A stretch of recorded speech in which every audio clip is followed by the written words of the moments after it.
Information is the lifeblood of progress.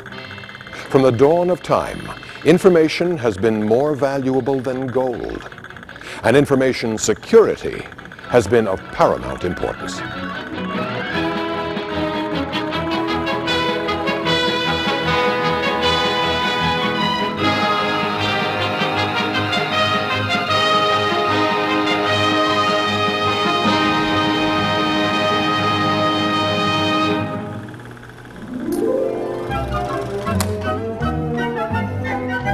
That's where you, the IT professional, must stand ready to fight the war of information theft. Hello, I'm Vernon Maxwell, and for the next 90 minutes, we're going to take a journey through man's past as he accumulates knowledge and struggles to keep it safe.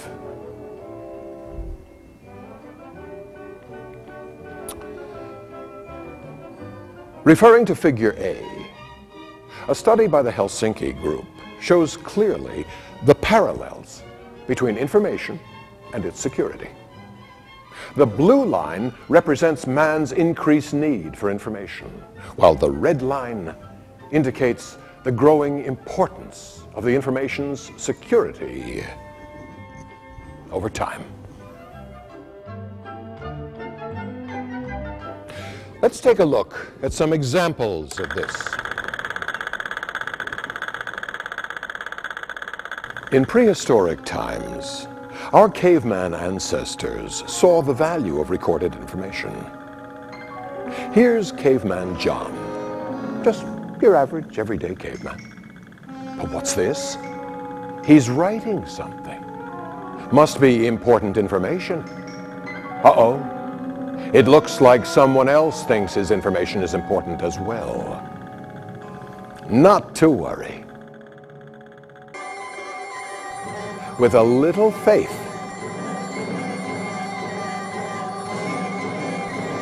Caveman John's information is still secure.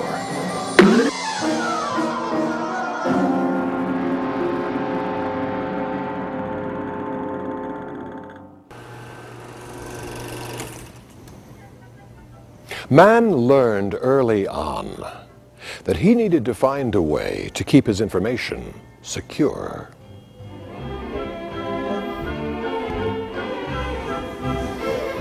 What gives information its value is the ability to share it. You can clearly see in Figure B, with sharing information comes possible misuse. The next chapter of man's history takes us to ancient Egypt, home of the Great Pyramids, the cradle of the information age.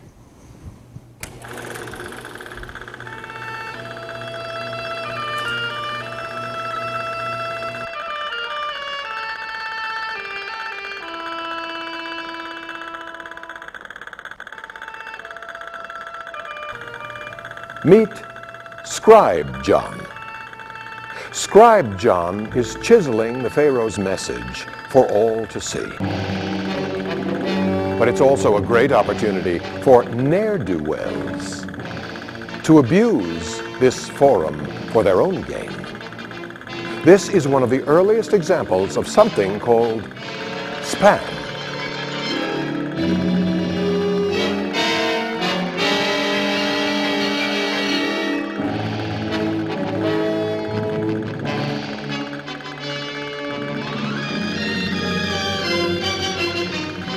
When caught, the punishments were stiff.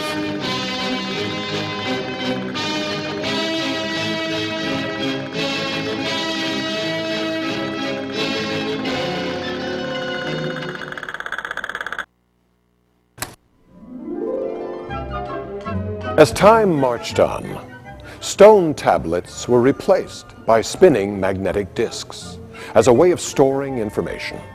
But even this leap in technology was fraught with potential for disaster, as man's apathy regarding information security increased in proportion to these advancements.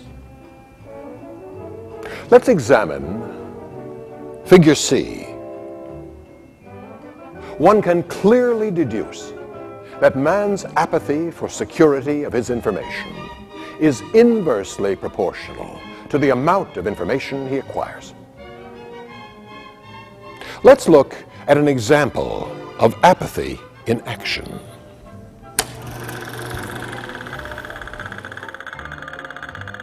Meet Executive John. John begins this day just like any other day. A hot cup of coffee, the Wall Street Journal, and a lengthy to-do list. Too bad the first thing John does is to ignore his information security needs. I don't have time for that. It's very inconvenient. Inconvenient indeed. You see, having your machine vulnerable to virus doesn't just hurt you. It affects everyone down the line. One rotten apple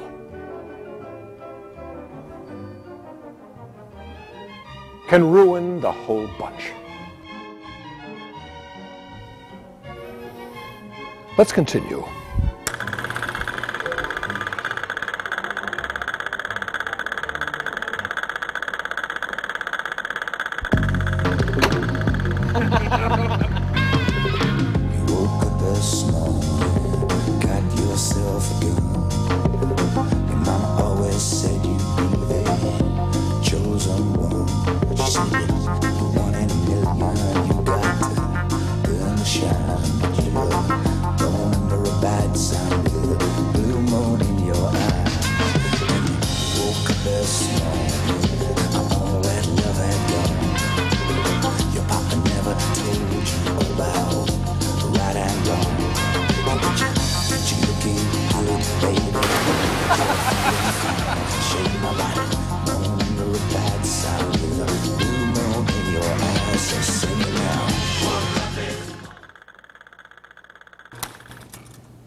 I guess they made Executive John an offer he couldn't refuse.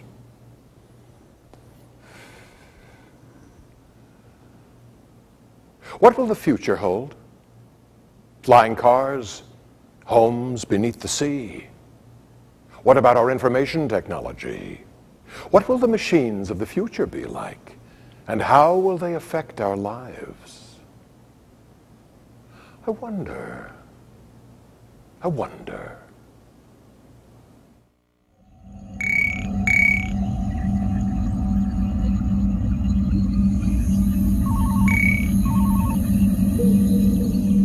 Here's future John.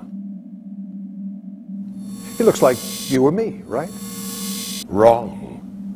There are some important differences, starting with future John's subdural intracranial neural interface implant with optional optical interphasic projector.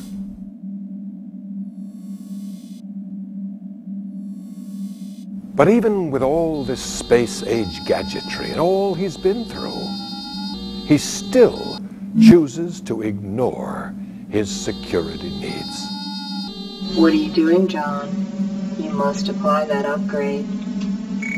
John, what are you doing? This is your second reminder. You must apply the upgrade. John, what are you doing?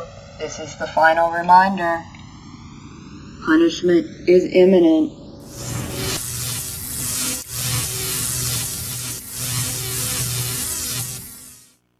Some people never learn.